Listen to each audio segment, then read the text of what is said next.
Yo, what's up, man? Oh, man.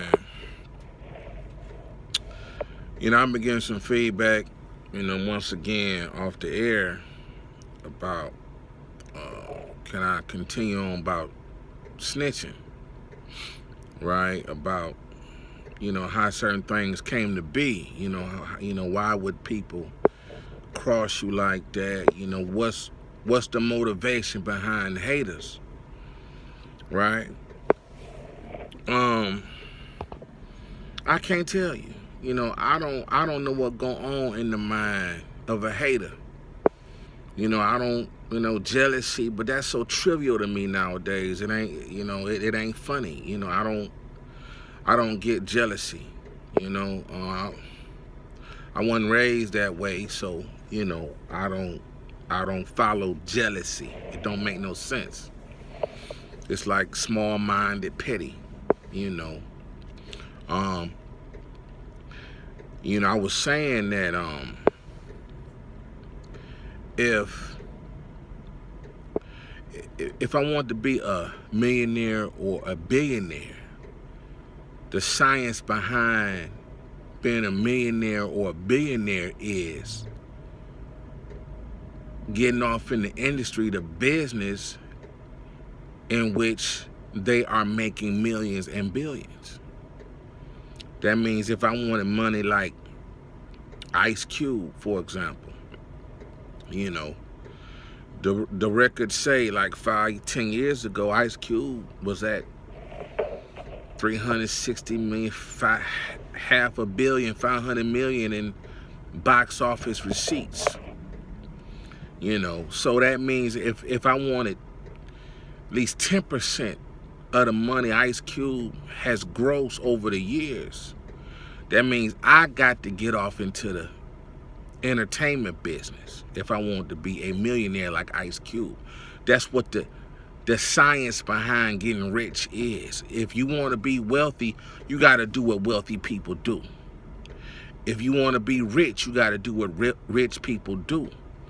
The science behind poverty is being poor is if you run around with four broke people, you're gonna be the fifth broke person. So, man, I ain't about that jealousy. If I'm an able-bodied motherfucker, that means I can use my mind, my eyes, my brain, and my legs and arms. Then I should be able to do what the next motherfucker do that's getting rich. That's the science behind getting rich, getting paid. So, but when people don't do that, they ain't even motivated. That means something wrong with them. They hardwired wrong. They mind don't work right. I guess they filled to capacity with bitterness and hate, where they can't do what the next motherfucker do that's getting rich. See what I'm saying? If I want to be rich, I got to play the lottery. If I want to hit the lotto, I got to play it. If I want to hit the Powerball, the Mega Millions, I got to play to win.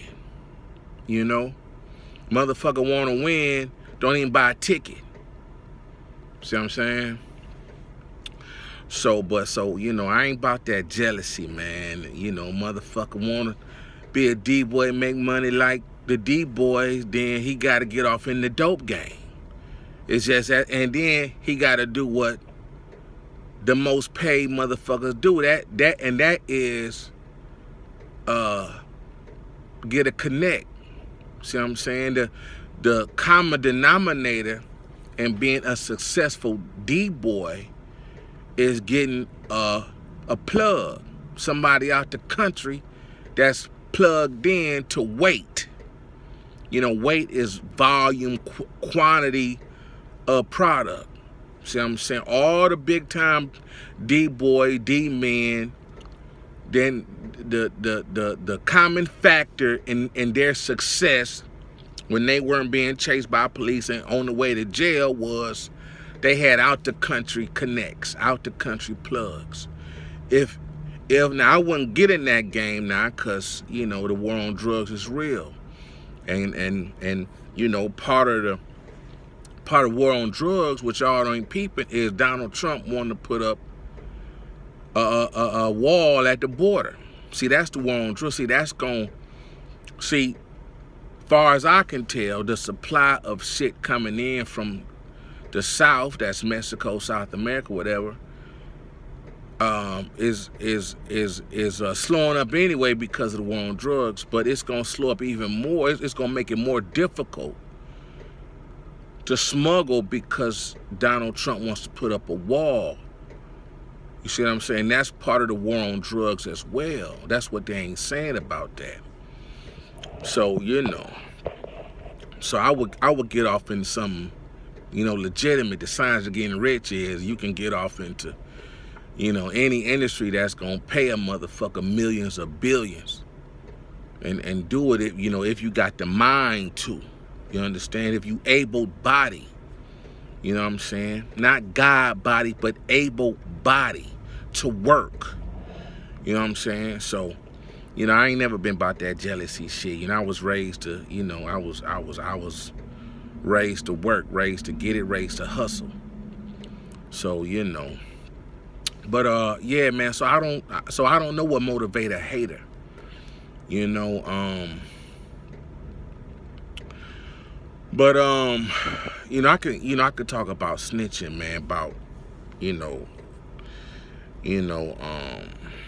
yeah, I could talk about snitching, man. You know, it's levels to snitching. It's all kind of snitches. Like this dude I was cool with, went to high school with, lived on the same street. I call him Fat Stank. You know, y'all might know him as Big Hank, but you know, he ain't no Big Hank. You know, he a Fat Stank. You know, I was never nothing but a friend to this dude. And in '94, when I was rapping with one of the haters that then crossed us both, you know, he was very supportive in '93 and '94. You know, he was very supportive. But some shit popped off in '94. My rap partner turned on me. You know, he did something that that I shouldn't even discuss here on YouTube. But he did something so foul that, you know, it ain't never gonna be peace. Never gonna be peace. And so, you know, that dissolved our partnership. You know, whether it was, you know, I said a few things like, you know, dude, you know, but, you know, and so, you know, and so like 10 years went past, you know, before I seen anybody again, right? So we in 2004, and I come across Fat Stank, right? And I was happy to see dude. You know, he had a store, a big and tall clothing store. You know, he a fat, sloppy motherfucker, right? And you know, he had a store, and my rap partner and his big brother, from what I understand, robbed his store twice, right? Now this before I come around, I wasn't even around. I was out trucking, going to school, getting mine. I was doing me. I was living in Texas, California, Virginia, Indianapolis. I was living in these places. You understand? And I was trucking, going to school all over the country. And just like, you know, before just 2003, 2002, 2000. So 2004, you know, I come home and so, you know, I come across people I thought that was my friends, and I ain't talked to them in a while. And you know, I heard he got robbed, so when I, you know, caught him at the store, I said, "What's up, man?" You know, he say, "What's up, man?" And I said, "You know, I heard you got robbed." He say, "Man, they robbed me twice." I was like, "What?" So you know, he showed me pictures of the aftermath of the store. There was glass all over the place. He told me they come through the roof one time. Then then the second time they jacked up the front guard gate, the damn shutter shit that come all the way down to the ground. He said they jacked that up, broke the glass. Now I didn't know it was a nigga I was rapping with and his brothers.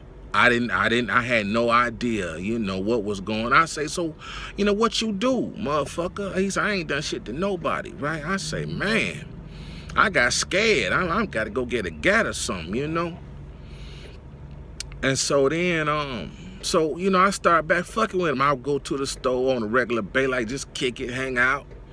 I would spend money with him. I would tell people about the store. You know what I'm saying? My mother used to own a store back in the 90s, and she had clothes racks. Professional retail clothes racks in the garage, right? That's part of my hustle. Where I learned to hustle. And so I asked him, did he want to buy some of these clothes racks we had in the garage? He said, yeah, I'll buy some. So he came through and checked them out. And I took the damn clothes rack up there, and he was, I don't know, $50, $100 or something. He was like, you know what, man, just take some clothes, man, just take some clothes. I ain't got the money, right? Would you trade me for something? I said, okay. So I picked out an outfit and went to go pay my mother the money that I was supposed to get from him. So, and so I didn't think nothing of it. So, I think I told him what happened in '94. My rap partner was just, he got him and his cousin do some real low down shit, And so, I told him this, and so he knew my position with the niggas that was, the niggas that robbed him, right? So, unbeknownst to me, he was still fucking with my rap partner and his big brother, And, they had a cabaret. And he go to the cabaret and my rap partner, my ex-rap partner and his family had a cabaret for their people, for their birthday. And, he go there and, he give him my phone number and the nigga call me and say, what's up, man, Dad? Long time no see, long time no hear, man. You ought to come on through this and the third. Now, this 10 years later, I guess he think I don't know they done shit and I done got over it or whatever. And I was like, whatever, dude, right? And so I didn't go. I got off the phone, kept on, just like, man, there's some shady. I know where they is. I go spray the party up, right? And so I left him alone. And then, so then they called me again. Or I think that was 2004, 2005, 2006 or some shit. 2005 rolled around, but that might have been 04. I think, I don't know. I ain't sure. I don't know, but 05, they called winter 05. They called me.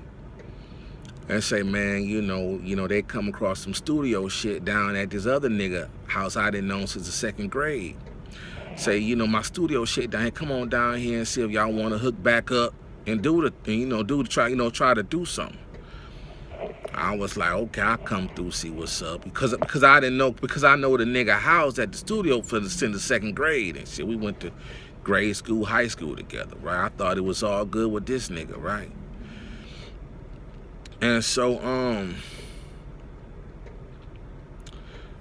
I do that, right? And then this nigga acting, so, we all down there. And, he had to leave all of a sudden. So, I took him where he had to go. Make a long story short, we didn't do nothing. He went down to do nothing.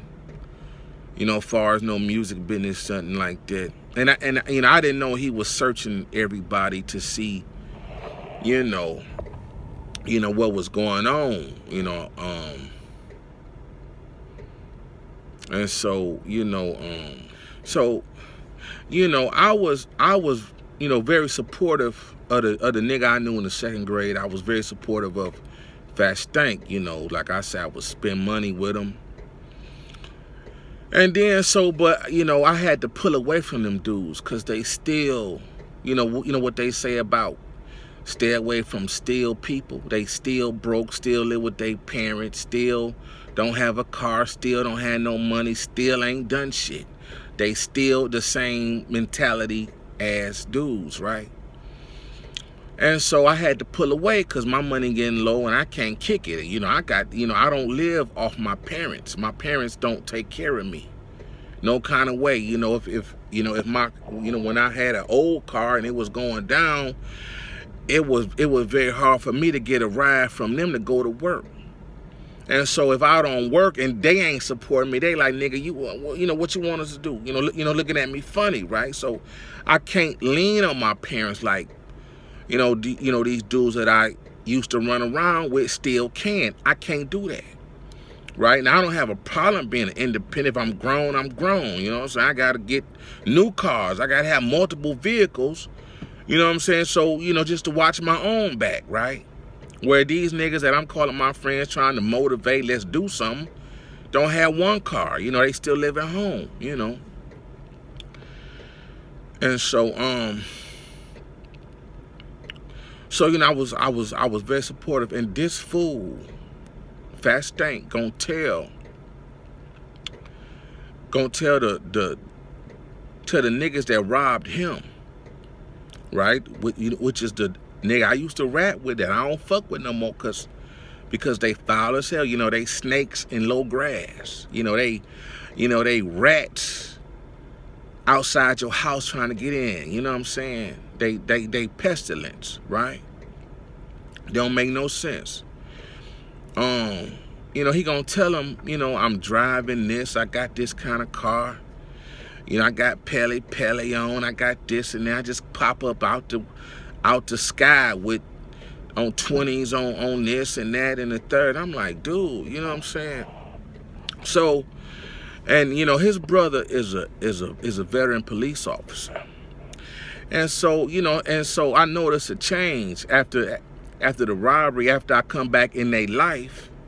He was telling on people. He was like, this dude last name, he done this and that, he got this person, this and that, both these dudes gone because of him and all this. And I don't know if he telling the truth or not, but he was talking about everybody, telling everybody business.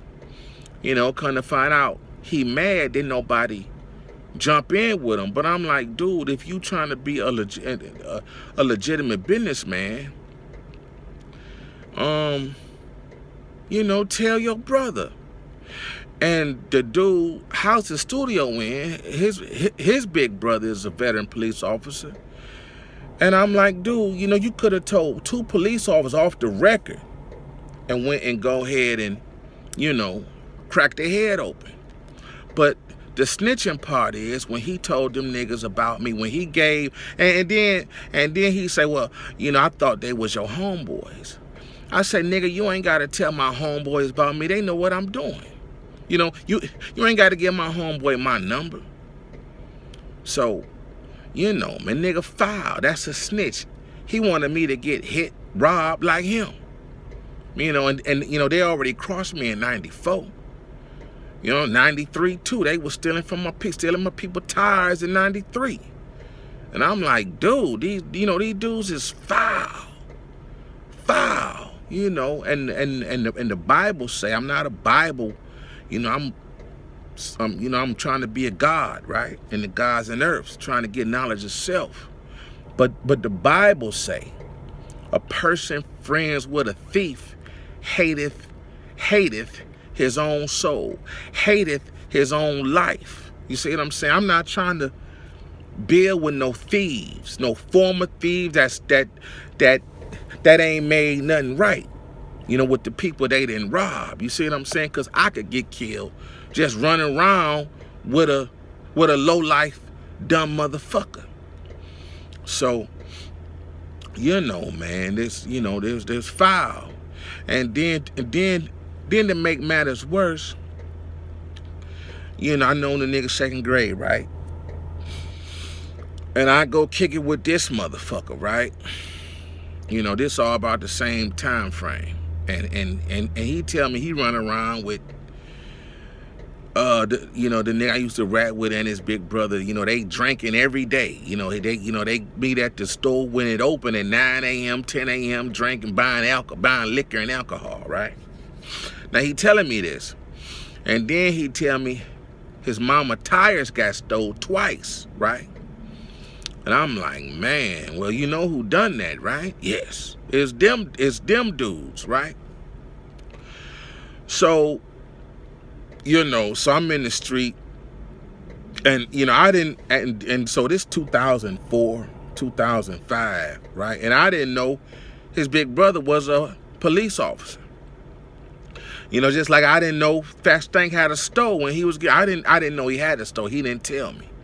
Then he see I'm up. He say, "Oh, I should have been fucking with you. I should have been this, that, and the other." Like, man, you foul ass fuck. I mean, you think low of me, right?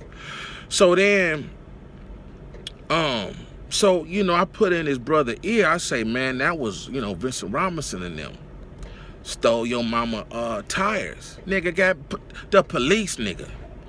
You think he want to know. Nigga got mad and say, nigga, you done that. You told them niggas get that because my brother the man with the studio, this, that, and the other. You jealous of my... I'm like, dude, where this come from, right? I'm like, jealous of your bro. I ain't jealous of no nigga live at home. You know what I'm saying? Nigga ain't published, ain't got no money, no car, no bank account, nothing. I was like, what the fuck you mean? I didn't try to put your brother out my own pocket. Like, you told them niggas had done that. I was like, oh, man, this nigga fucked up, right?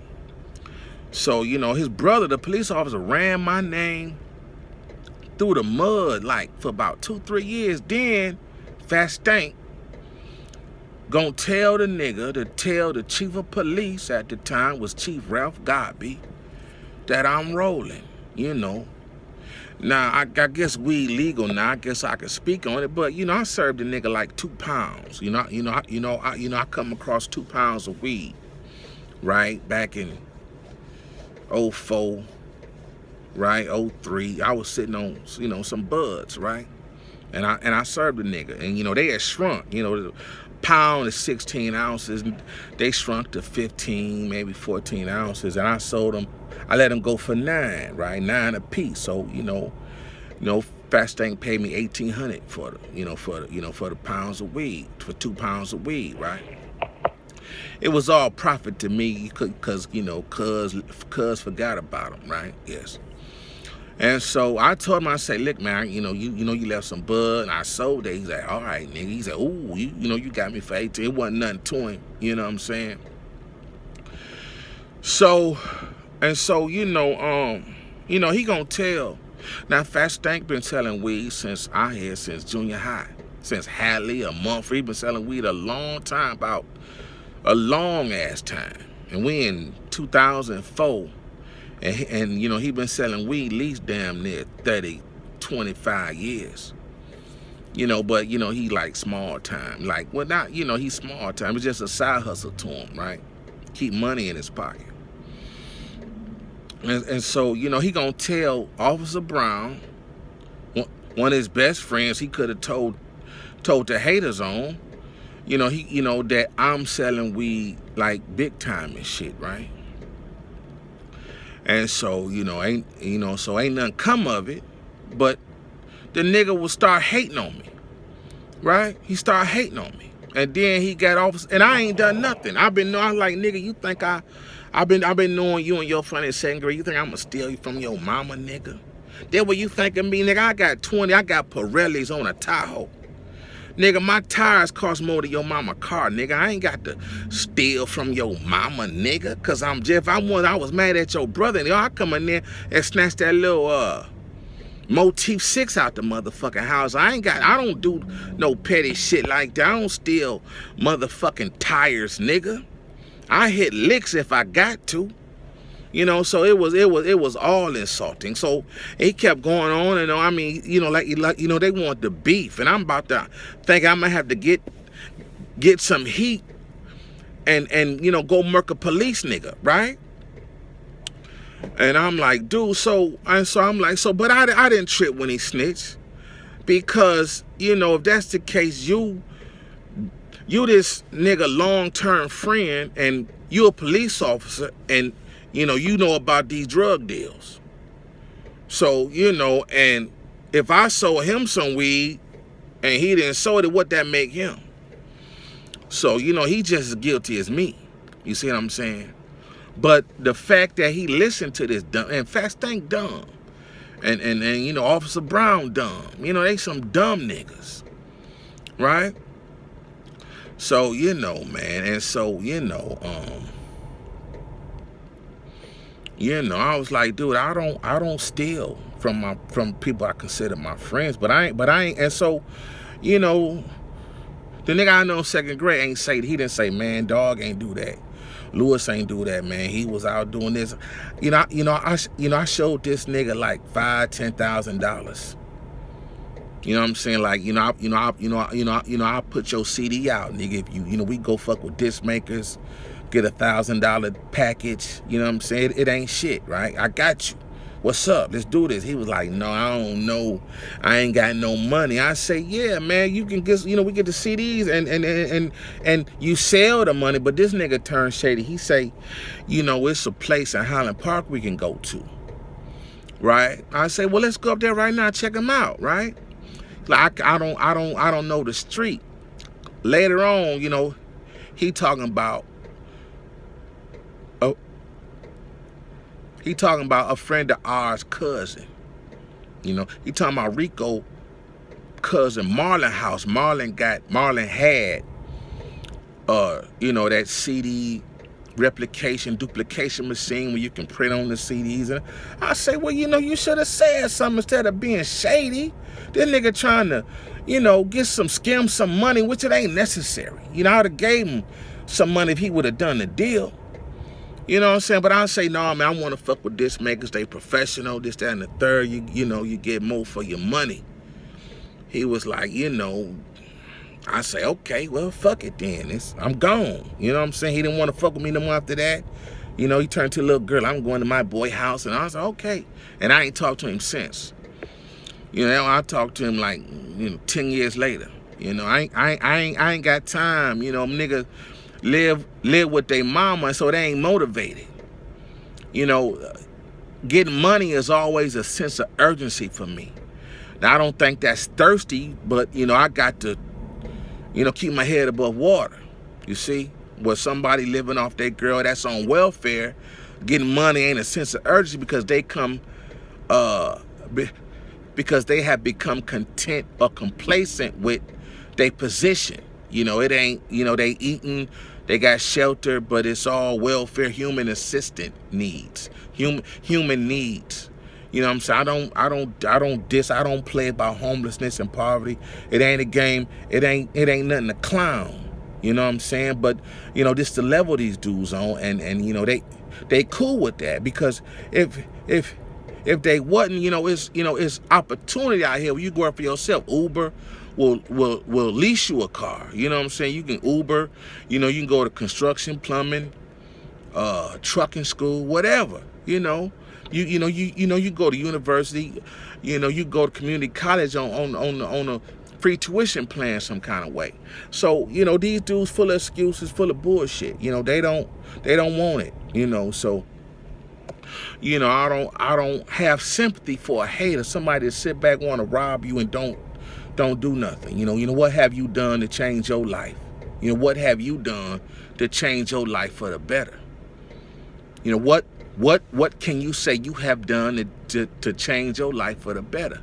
To get off welfare, to get off a woman on welfare, or to become a provider of that woman on welfare. You know what I'm saying? To live on your own and pay for your food, shelter, clothing, transportation, insurances. Buy your grown kids, your young kids, your grandkids something.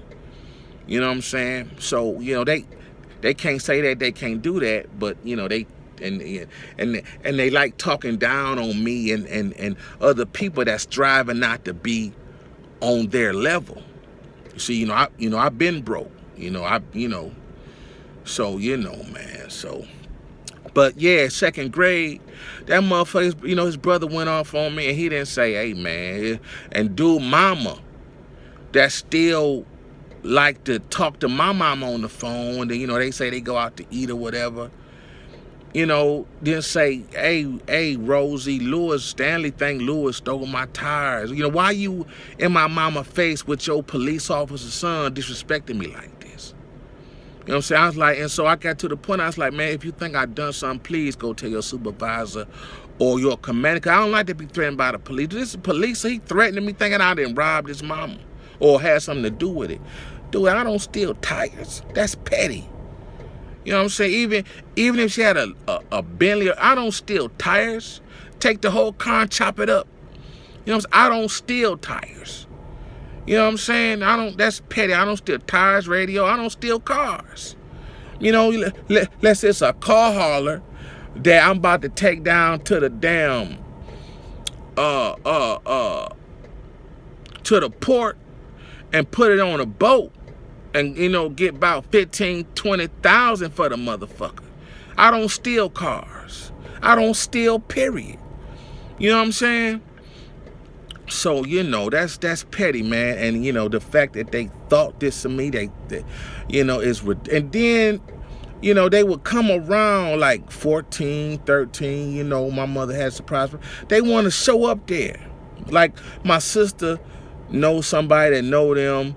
And they want to, Officer Brown bought his mama and Fat Stank want to come take pictures.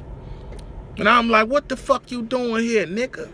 And, they had to hold me. If it wasn't my mama's surprise birthday party, man, it'd have been ugly. You see what I'm saying? So, man, these dudes, they fake as hell. They fake as hell, and dude been just starting, man, so, I don't fuck with these dudes, man. I ain't got time to play with nobody that's still living home, don't have the ambition, motivation, or skill set to make some money to move out their parents' house. You can't get an apartment on your own. You a grown man older than me and can't get an apartment on your own. See what I'm saying? And, my name should be in their mouth because I ain't fuck with them since '04.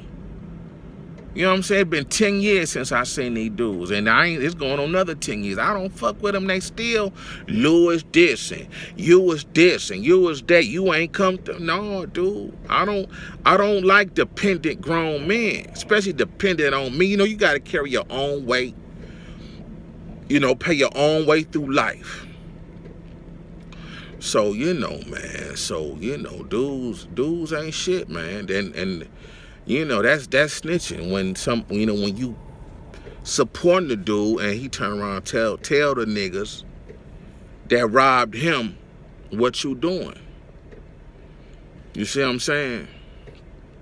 So, man, I know them dudes ain't my friends. We ain't cool. We ain't never gonna be cool. I don't want nothing to do with them. They still, we going into 2020. We gonna be 2020 next year. They don't have no vision, nothing for their life. Still living at home. Feel what hey saying my name, dude. I don't fuck with you.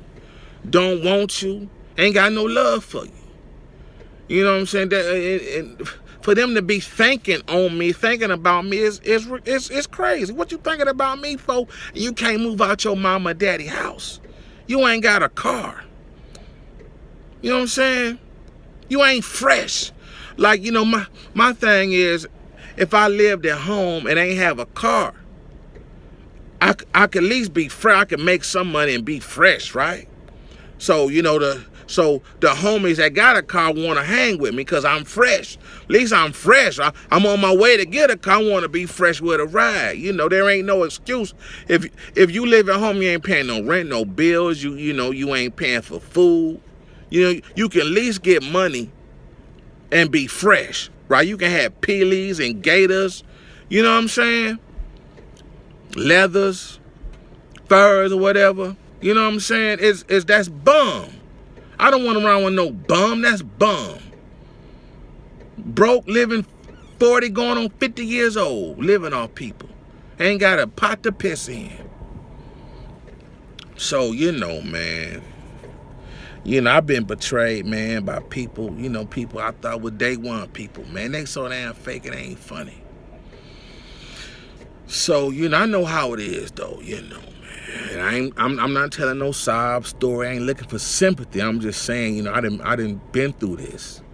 And, you know, people might still hear these people and you know, hear me go off or threaten or me being threatened just because they jealous. I don't fuck with you to be even worried about you. You talking about, be careful. Be careful. You don't got to be careful with me because I ain't never going to fuck with you. You see what I'm saying? You know, you go be careful with other people. Because I'm through playing with people like that. You know what I'm saying? So, you know, I just wanted to explain, you know, people might hear the beef in, you know, in the background every now and then, me threatening. You hear some good people shooting, people jumping and shit. You know, the police pop up on motherfuckers. You know what I'm saying? That's because motherfuckers hate this, hate like this. So, you know, man, that's it. I'm out. Peace.